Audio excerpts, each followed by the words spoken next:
Vamos entender por quê. Vamos lá. Vamos lá. Fato ou fake na tela? Mandem perguntinhas pra gente. Fato ou fake? O melhor óleo para se cozinhar é o de coco. Fato. É fato? E isso principalmente agora que eles tiveram como fazer esse óleo não ter o sabor. Porque quando não tinha essa oportunidade, as receitas, por exemplo, como uma moqueca ou receitas doces que de fato tinham coco, ótimo. Mas para você fazer uma carne, algo que você não queria aquele sabor residual, então ficava difícil. Entendi. Então, se a gente tiver que apostar em alguma gordura para o preparo, óleo de coco. E ainda existe o óleo de coco sabor manteiga pra gente fazer aquele ovinho de manhã. Jura? Já tem até isso? Já tem até isso. Gente, nunca vi. Precisa experimentar, deve ser gostoso. Uma delícia. O que a gente não deve utilizar? Eu acho que a questão é você fazer uma média de tudo. Nunca ficar apenas num. Olha, vou usar só esse. Tá. A gente ter essa opção, que a nossa cozinha que seja algo que intercale os nutrientes. Certo. Talvez, se eu falar o que não deve, eu vou estar matando o nosso fato ou fake. Então eu vou segurar. Segura então, doutora. Vamos pro próximo, porque essa parte do cozinhar é o que todo mundo quer saber, né? Fato ou fake? O segundo melhor óleo para cozinhar é o de canola. Fake. Aliás, você já ouviu falar da planta canola?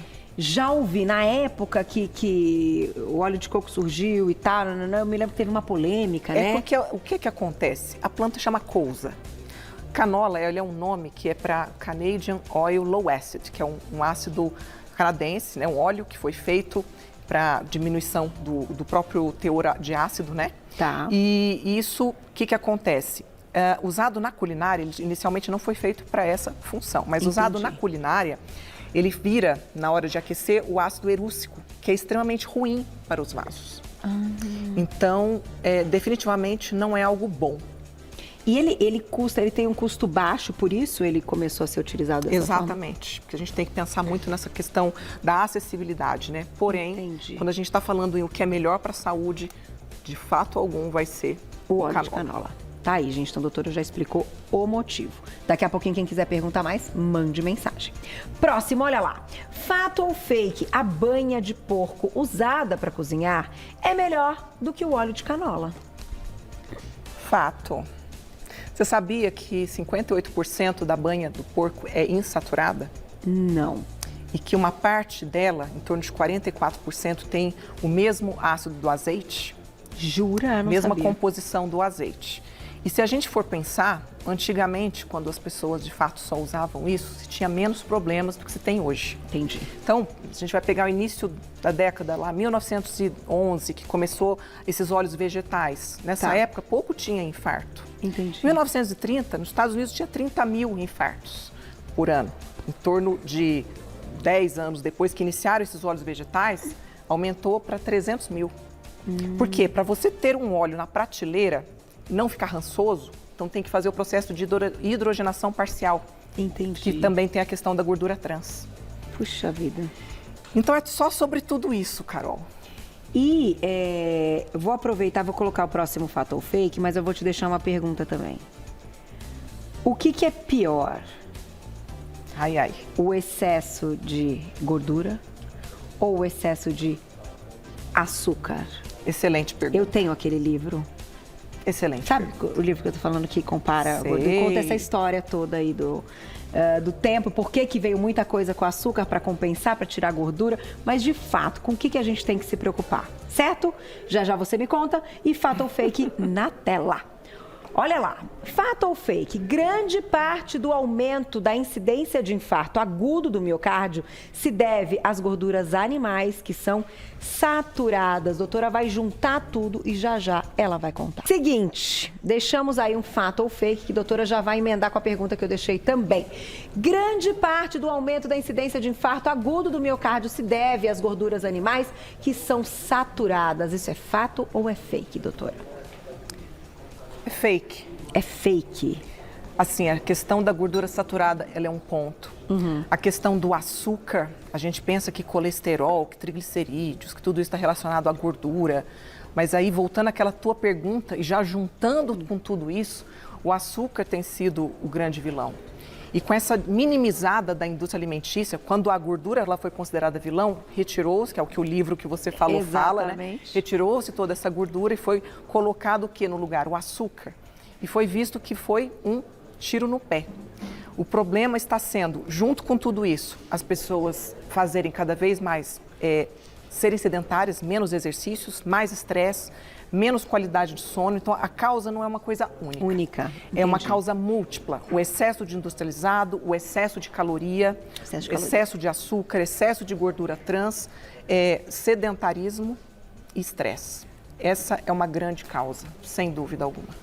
Hoje, passando o programa com a Gláucia, a gente estava comentando sobre isso, né, diretora? Essa questão que muitas vezes que vocês trazem, vocês profissionais da saúde, tocam, né, falam sempre da quantidade de alimento que a gente põe no prato. Eu acho que as pessoas não têm noção do quanto tem ali de calorias e dos elementos que estão, às vezes, mal distribuídos também, né? Exatamente. Mesmo nós profissionais, né, eu trabalho com a Aline, nutricionista, a gente precisa fazer um cálculo muito individual para as pessoas. E tem pessoas que chegam e falam, meu Deus, eu não sei por que eu engordo, eu como pouco, mas o que é o pouco? O que é essa noção? Com base em quê? Em volume? Tem tantas coisas de volume pequeno que são tão calóricas, que são tão ruins. Verdade. Né? Pega aquele amendoim frito com aquela camada de açúcar. Nossa. O amendoim, natura, não seria tão ruim. A forma como se faz, é isso que torna os alimentos, um alimento que era para ser naturalmente bom, ele passa a ser um vilão. Vou aproveitar essa questão que a gente está falando de gordura saturada, e aqui a gente tem alguns exemplos. Como seria hoje, eu gosto de fazer essa pergunta, o pessoal em casa tem uma ideia, a sua pirâmide de distribuição de macronutrientes? Então, a pirâmide clássica, ela privilegia lá embaixo o carboidrato, e entra o glúten junto, entra o macarrão, depois vem fruta, depois vem ali as proteínas, o peixe, a carne, o ovo, e lá em cima ficava a gordura e açúcar. Mas a gente sabe, né, que algumas gorduras são boas. Pensando ainda na questão da gordura saturada, você sabia que o óleo de coco tem gordura saturada? A questão não é ser insaturada ou saturada, a questão é a cadeia. Então, o saturado de cadeia média, que no caso é o óleo de coco, é bom. Então, quando a gente fala saturado de cadeia média, é bom. Saturado de cadeia longa é que é ruim. Então, tudo isso a gente tem que considerar de uma forma muito individual. Então, uma pirâmide, uma pessoa que é atleta, essa base de carboidrato vai ser muito bom, mas para aquela pessoa que faz lá o seu exercíciozinho de meia hora, a sua sessão de musculação, o seu pilates, a gente tem que dar uma, eu não vou chamar de pirâmide, talvez deixar ela como se fosse um retângulo. Um retângulo, isso, exatamente, Carol, um retângulo. E ter essa harmonia, lembrando dessa harmonia estar nas refeições, porque quando a gente pensa na pirâmide distribuída ao longo de várias refeições, fica complexo. Mas se você levar a pirâmide para cada refeição, então você imagina lá o prato, uma parte desse prato é carboidrato, e nesse carboidrato está os carboidratos integrais, está a verdura, está ali os legumes de fato, depois tem as proteínas representadas pela carne, pelo frango, pelo peixe, e uma outra parte que seria as folhas. Você lembra quando a gente fazia aquele quadro lindo do que você come, que eu trazia? Ai, que delícia, tem que voltar, saudades já desse quadro. Lindo. Lanche da tarde, não tem prato? Tem. Você já imagina mentalmente um prato, coloca lá a fruta representando essa fonte de vitaminas e minerais, coloca uma proteína, um iogurte, uma fatia de queijo branco e coloca ali uma gordura boa, 2 castanhas do Pará, não aquele pacote inteiro, né? Tem gente que fala, nossa, eu tô abafando, tô super saudável, e come aquele saco de oleaginosas, né? Que de uma certa forma é uma gordura boa, mas tudo na vida é o limite, é a quantidade certa. É o equilíbrio, né? E no final, gostei, então a gente pode, não é que a gente tem que levar para sempre a ideia da pirâmide que foi colocada na nossa cabeça. Para algumas pessoas vai ser um retângulo. Isso aí. Né? Não vai estar e agora acrescentaram a água também, viu? Lá embaixo. Bastante água. Muita água, que ela é importantíssima, é um nutriente essencial, assim, para que os outros nutrientes carreguem, né? Muito bom. Próximo fato ou fake? Olha lá. Fato ou fake? Como o óleo de coco tem muita gordura saturada, ele faz tão mal quanto a gordura animal. Fato ou fake? Fake é a cadeia média. E você sabia que o óleo de coco ele tem o ácido láurico? O leite materno ele tem em torno de 19% de ácido láurico. O óleo de coco ele tem em torno de 45%. No estômago, ele vira monolaurina, que é uma substância bactericida. Ela mata, ela é boa para a nossa imunidade, ela é boa para o nosso trato digestivo. Então, assim, N funções, muito além de só se pensar na gordura, né? Entendi. Então, mas quando a gente compara até com a gordura de origem animal, um pouco dessa gordura não vai fazer mal. O que faz mal, doutora? Os excessos. Então, se a gente está falando de uma pessoa que precisa perder peso, ainda assim, a gente tem que lembrar que a gordura a caloria de uma gordura, ela é 9 calorias por grama. A caloria de um carboidrato é 4. Proteína e carboidrato são 4 calorias por grama. A gordura é 9. Então, numa dieta onde a gente precisa restringir caloria para essa pessoa perder peso, né, então a gente tem que obedecer muito isso. Entendendo que se de repente eu usar essa gordura de uma fonte excessiva, ela tem um volume pequeno, mas ela não vai ter aquele déficit calórico que vai gerar a perda de peso. Que precisa. E álcool tem 7, hein, gente? E álcool tem 7, é isso aí. Fiquem atentos, porque... Mas assim, o álcool tem 7 e ele não é muito reconhecido como nutriente pelo nosso corpo, porque a gordura ele é reconhecido, o açúcar é reconhecido, o álcool ele chega lá, vai no fígado, faz um estragozinho É uma leve. substância... É uma substância intrusa ali, né? Que o corpo não reconhece. Não. Porque uma molécula diferente, né? Um dia a gente pode fazer um fator fake Vamos só sobre isso e colocar todos fazer. eles ali. Vamos lá para o próximo fator fake, já tem perguntinhas do público no @VocêBonitaTV. Olha lá. A proporção de ômega 3 e 6 da dieta deveria ser no máximo 4:1. E no Brasil, a média é 25:1. Isso é fato ou fake? Fato. Deveria ser 4 ômega 6 para 1 ômega 3. Ômega 6 é basicamente tudo que se come, tudo que está na cozinha. É a gordura da carne, é a gordura de qualquer alimento, porque os alimentos a gente pensa assim, nossa, eu tenho que usar a gordura para preparar o alimento, mas eles por si já têm as suas gorduras. Então, o ômega 6, a gente vive uma epidemia de intoxicação de excesso de ômega 6 e, ao mesmo tempo, uma carência de ômega 3. Quem é que todo santo dia come lá o seu peixinho? Quem que coloca aí um óleo de linhaça ou consome a linhaça na quantidade ideal para se ter esse ômega 3?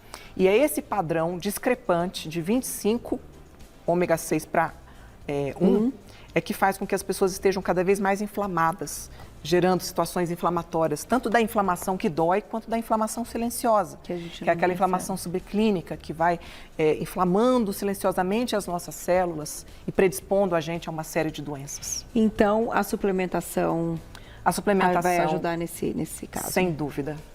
E nos Estados Unidos, a dieta americana chega na proporção de 40:1.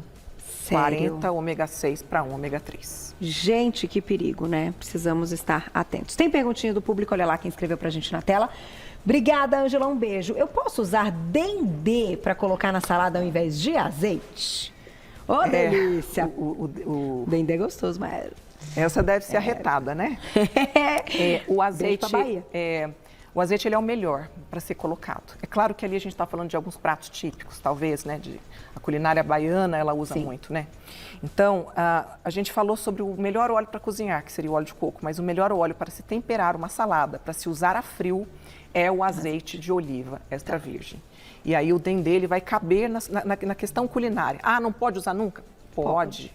Vamos equilibrá-lo com a questão dos ômegas 3, de repente, vai fazer um prato que vai um peixe ali, né? Não, e não precisa colocar muito, né? Assim, é um toque, porque ele já tem ali, ele já é, né, um tempero, assim, forte, presente, né? Então, um toquezinho dele, né, bem, tipo óleo de gergelim, que é gostoso, né? Dá um aroma e tal, mas que é só um pouquinho, né? Sabe qual que é um óleo que eu não trouxe nessa pauta, mas que eu lembrei agora?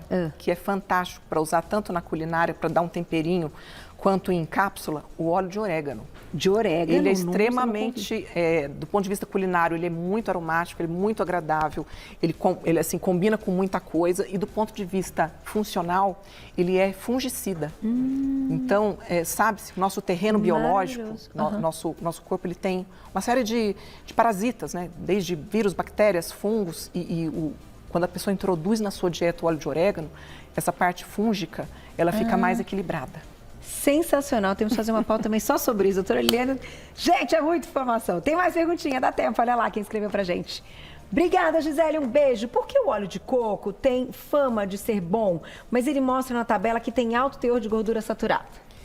Fato, mas é aquela gordura de cadeia média. Que você explicou que ele é bom por conta do ácido láurico, ele é bom porque ele traz saciedade, ele é acessível, ele é simples, hoje é possível encontrar ele sem sabor. Para quem gosta com sabor, ele tem também.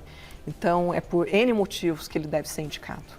E outra, ele cabe nas receitas salgadas e nas doces, né, para substituir. Lá em casa eu comprei agora um óleo de coco em spray sem sabor. Então eu pego, por exemplo, vou fazer alguma coisa, pego a frigideira, em vez de você colocar um óleo, você dá um sprayzinho. Que só é para bem dar menos, só para... bem menos. Usa bem menos. Suja bem menos, faz menos sujeira, economiza mais. Aí, doutora Liliane sabe tudo. Estão perguntando da manteiga de garrafa. Manteiga de garrafa.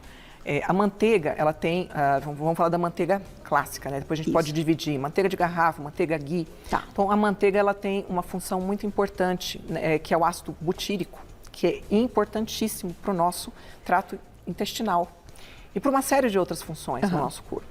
É claro que para quem tem a questão com a lactose, aí a gente está falando da manteiga ghee ou manteiga clarificada, tá? E assim, a manteiga de garrafa, que seria mais líquida, né, mais para uso, como se fosse temperar. Comparando com o azeite, vamos pegar a garrafa de azeite, manteiga de garrafa. Azeite sai na frente. Ah, mas é para uma receita, para uma coisa especial, a manteiga de garrafa. Tá. E é gordura, né? No final, assim, é gordura, tem que ter o limite. E aí, Carol, tem um outro ponto que a gente tem que lembrar, que são as pessoas que têm a consideração de ser animal ou não animal. Então, a pessoa que vai usar alimentos que não têm origem animal, elas não vão usar a manteiga. Sim, sem dúvida. E os que vão optar por gordura vegetal ou óleo vegetal, né? Então, a gente também tem que lembrar dessa parcela de pessoas que não escolhe simplesmente pela saúde, mas escolhe pelo que acredita sobre o meio ambiente. Sem dúvida. Então, temos que considerar tudo isso. Tá certo. Quanto tempo temos, Gláucia? Gente, como passa rápido esse quadro. Quero agradecer a todo mundo que manda pergunta. Doutora Liliane, depois nas redes sociais, consegue responder também. Você vai lá para segui-la, né? Doutora por extenso, @doutora, escreve a palavra toda, Liliane, você encontra o trabalho dela. @doutora por extenso, Liliane, tudo junto. Você já encontra o trabalho dela. Eu falei que a gente ia encerrar o programa de hoje dando uma sambada já para aquecer pro carnaval que tá chegando. Doutora desfila, que é o negócio, e Sam, vem pra cá. Ah lá, pode largar a plaquinha, Glaucia. Isso, me dá a plaquinha, porque agora, amanhã é sexta-feira, gente. Espero vocês ao vivo, 12:30. Doutora, obrigada sempre. Ela tem até a mãozinha assim, ó. Como é que faz essa mãozinha assim, ó? Legal, né? Vem um dia pra gente fazer uma aula assim, ó. Vamos entrando no clima? Vamos! Amanhã é sexta-feira. Sabe quem que vem amanhã? Amanhã vem 2 musas, rainhas de bateria, pra gente conversar. 3, Glaucia? 3 musas? Nossa, vai ser bom demais.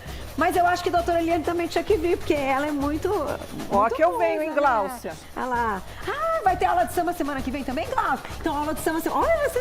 Que isso, gente? Aí, eu tô só aqui, ó, fingindo, ó, o dedinho. Obrigada. Adoro você sempre. Eu também. Beijo, gente. Até amanhã, 12:30. Obrigada. Beijo, menina.